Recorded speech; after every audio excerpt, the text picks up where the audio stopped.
a mere thing, a body, worth living.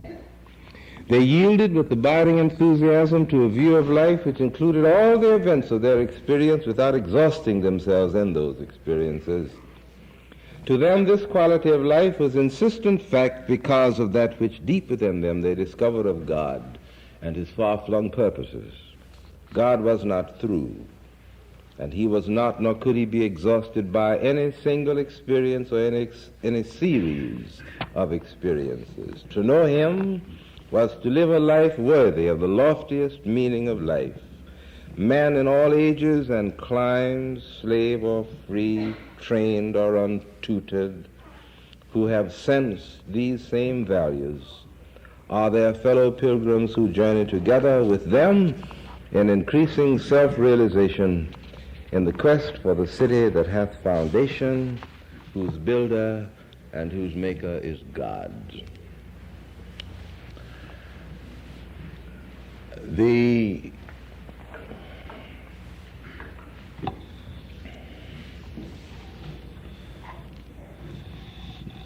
significance of this particular day, as that significance has defined itself increasingly in our culture, is a significance the inner meaning of which tends to be no part of the life of modern man.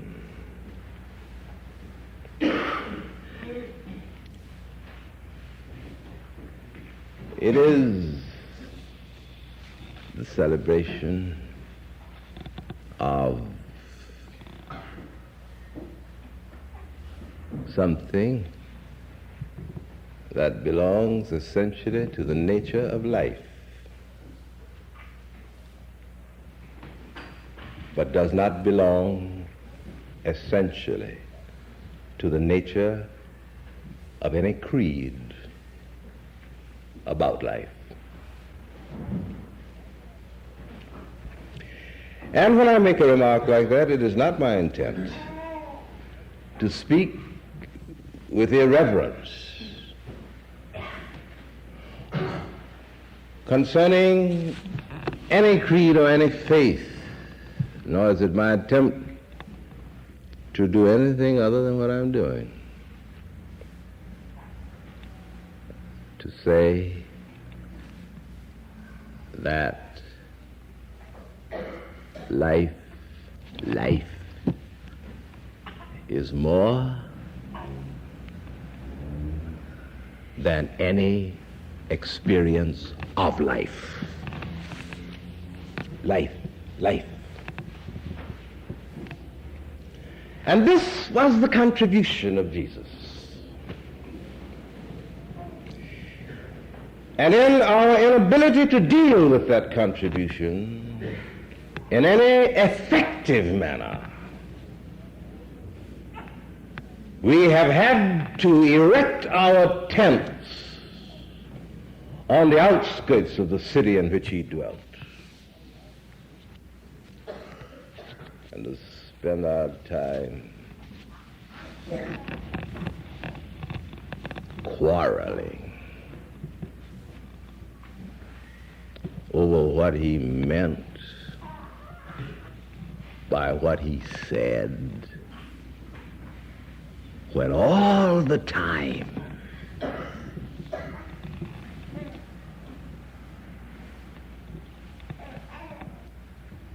he was involved in a great creative encounter with life. And out of the richness of that encounter, he addressed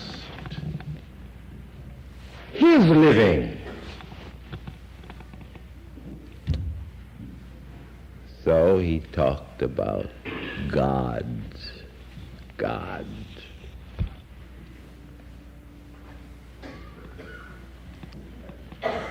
And there was only one tragedy in human life as far as he was concerned.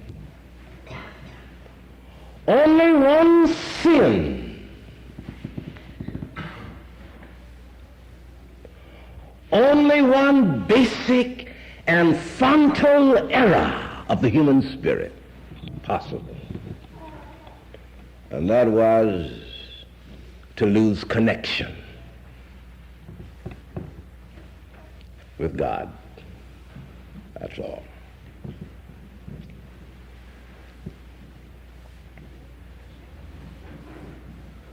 One unpardonable sin. One. All others could be forgiven. Not that one. And what was that?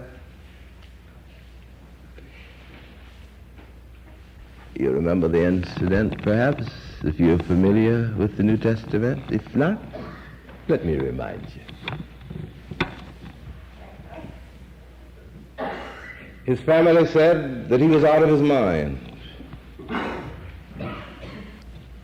Out of his mind, talking as he was talking, because they wanted to give those who were unfriendly to him a hook on which to hang their hostility.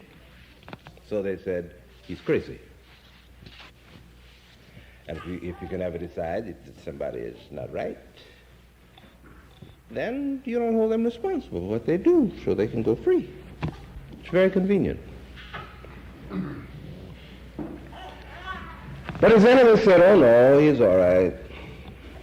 The difficulty is he has too much sense. So smart, he's given himself over to the movement of the devil. And it is by the power of the devil that he casts out devils. And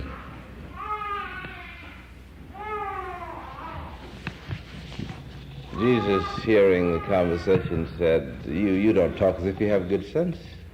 A house divided against itself cannot stand. Can't stand. If you say that I cast out devils by the power of the devil, you will commit the unpardonable sin. And what is that? If I knowingly call a good thing bad, there will come a time when deep within the core of my being, I lose my sense of moral discrimination. And the lights go out, and my house becomes dark. That's the only sin. It's the only sin. According to him. For the meaning of man's life is a meaning which is to be found in the relationship of that life, the uninterrupted basic relationship of that life to that out of which that life comes, God. And nothing must ever mount so meaningfully in the context of my living and my experiencing that that relationship is cut.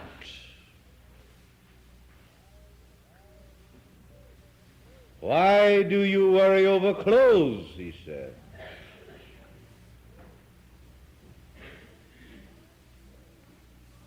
Why be anxious about tomorrow, he insisted. Why fear those who can kill the body, and after that there is nothing more that they can do? Why be troubled about the events of your life? For when you move the concentration of your spirit into the tiny compass of an event in your life, you let that event cut the line.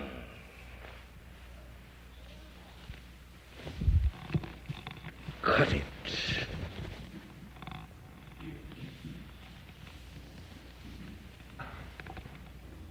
That puts all the lights out in your house.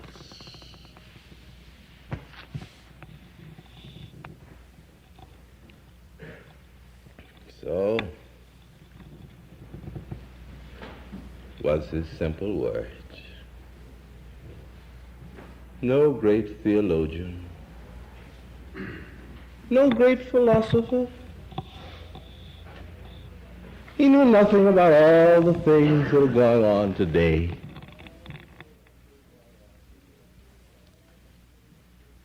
In his name. Not involved, not troubled about that. What is salvation, says he? What is it? Being bathed in the blood of the Lamb? No. He hadn't heard about that. No. Mm-mm. Involving oneself in some kind of personal, either mental or physical flagellation? No, he hadn't heard about that. Behold, said he, I shall tell you a story. There was a sheep once walking along on the hillside eating grass. And the grass was so good, and he was enjoying it so much, that before he realized it, the sun was down, and he looked up, and all the other sheep had gone. And he realized that he was outside now, and they were inside somewhere. And he began doing what a sheep would do under those circumstances. He began crying,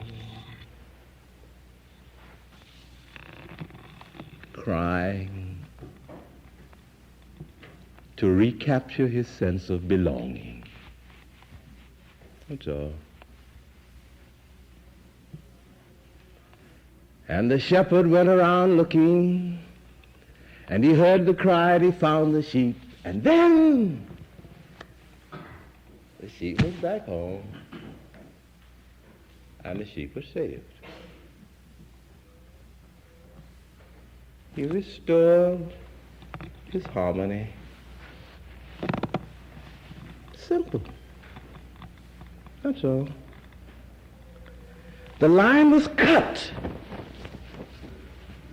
And now the line is back together. And when the line was reestablished, all the lights went on. The money, and she lost it. She looked everywhere trying to find it, and she found it the last place she looked. And when she found it,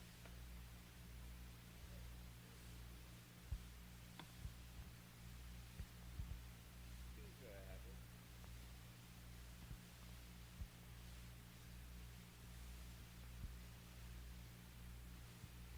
Didn't have it.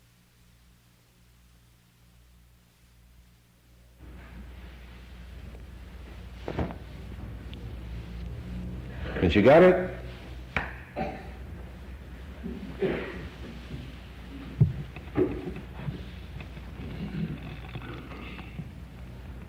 A boy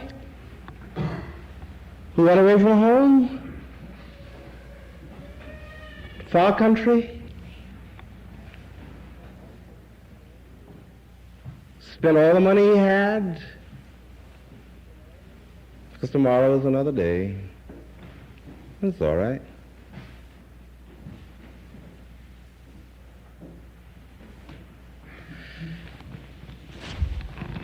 And then he discovered that there wasn't anybody who understood him. Nobody. He thought they understood him as long as he had some money. But they didn't understand him. They understood his money. It's very funny, you know. They didn't understand him at all. Understood his money. And when the money was gone, then there was no basis for understanding left. Finally, he was driven to an ultimate extremity in events. Mark the words. An ultimate extremity in events. Not an ultimate extremity. An ultimate extremity in event. In event.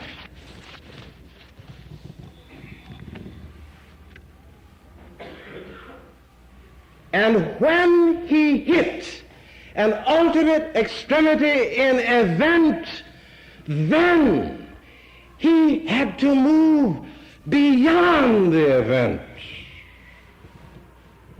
and make contact with that which transcended event, the love of his Father.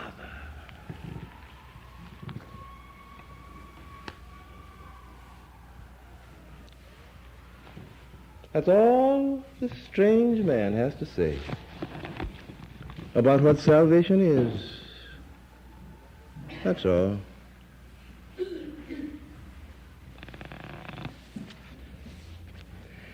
Whatever there is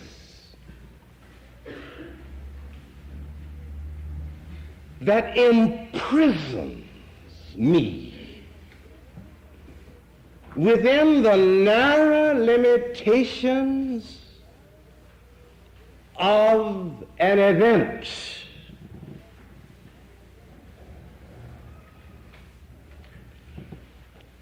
cuts the connection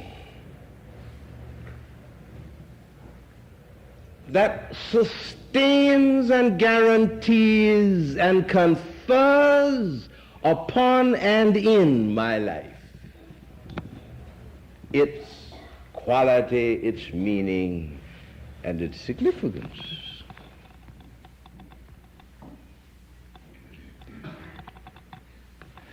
Now let us look at it just in another way.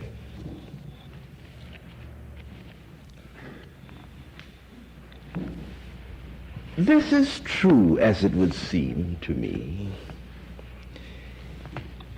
because of the very nature of personality itself.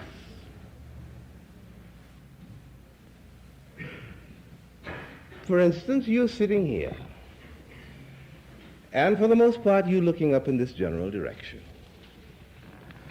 And some of you are looking with great intensity and concentration, and you're looking beyond me into dinner.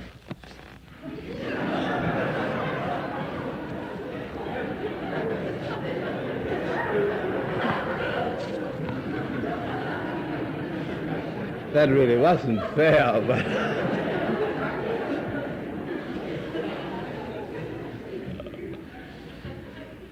But meanwhile,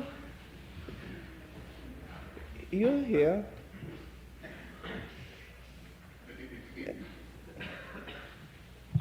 There's a quality in your personality that always stands outside of the event. That never quite gets shaken down into the event.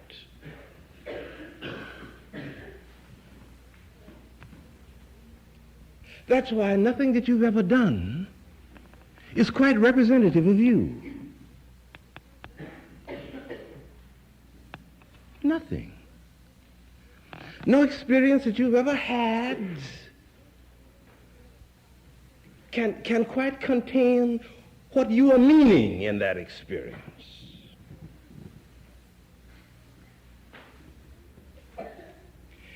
That there's a dimension of your personality that plays all of the events of life as a pianist plays the keyboard. All the events. You stand out here. You are in them, involved in them, but not exhausted by them. Now, anytime an event succeeds in giving you the illusion that you totally are involved in it, that event becomes for you God.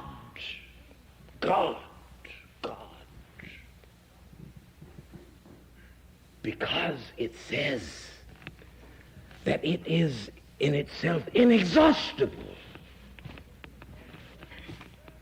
And if it's a terrible event, that's why worry, anxiety,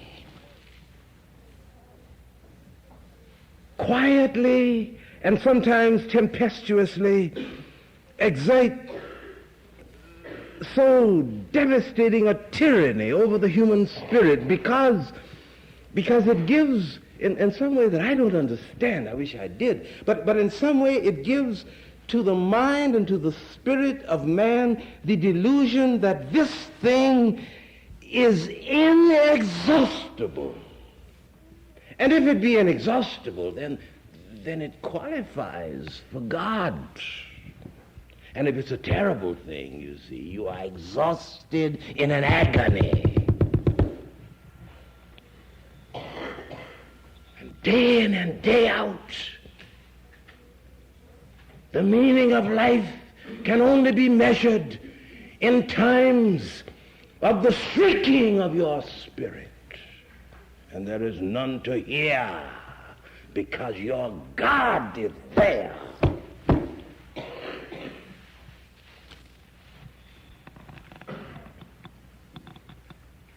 That's why he was always against worry. Look at the lilies of the field, how they grow. They toil not, neither do they spin, yet your Father takes care of them. That's what he's talking about, this strange man.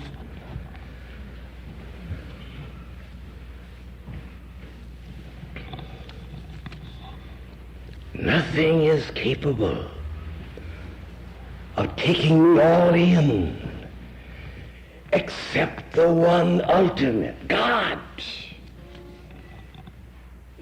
Nothing. That's what he's saying. So he says to the lady who's lost her little child, don't weep anymore. Don't weep. To the brother, to the sisters of Lazarus, don't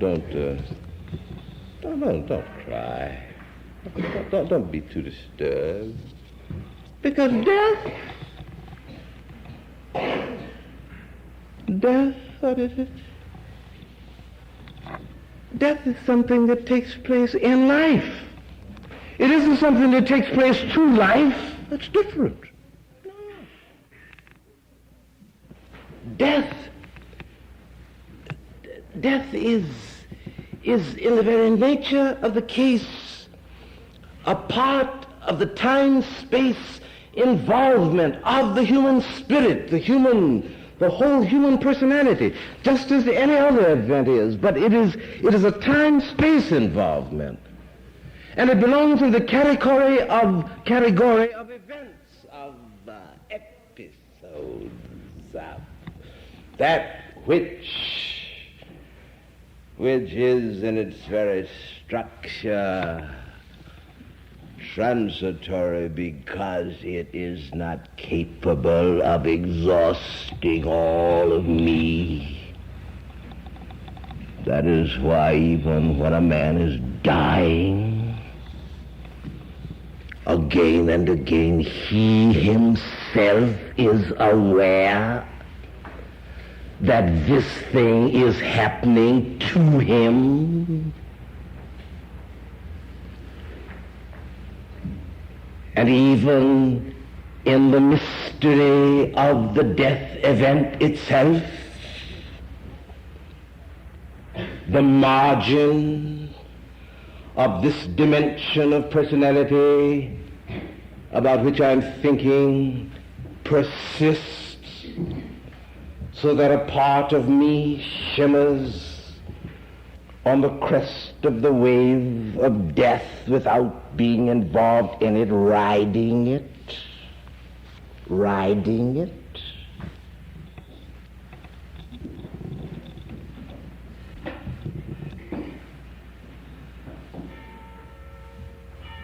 It's wonderful, isn't it?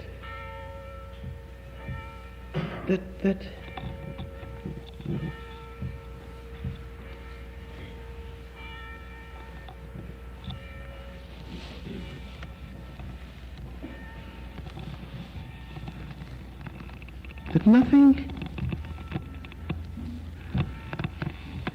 nothing can ever really affect me but the central thing of my life, and that is my relationship to God. Curious.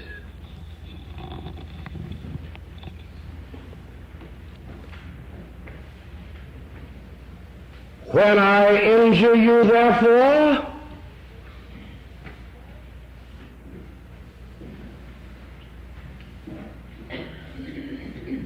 I injure God. When you injure me, you injure God.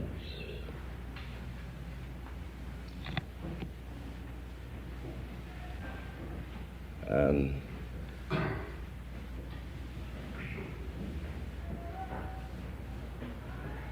triumph of my life is only possible when I realize that. When I realize that.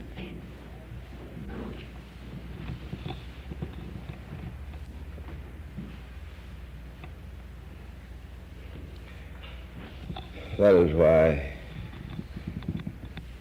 this sort of insistence, this sort of revolutionary madness that has made us on a day like this embalm Jesus and bow. Because if we ever let him get out of that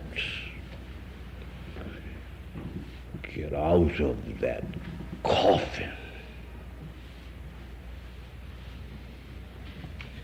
and with the sweep of aliveness that is the common lot of the children of men, move among us, activating this,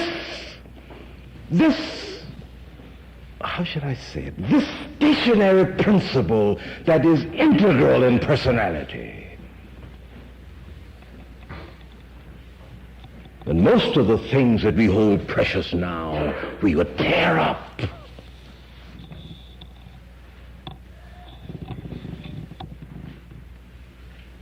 So, we sing our grave hymns and recite our words.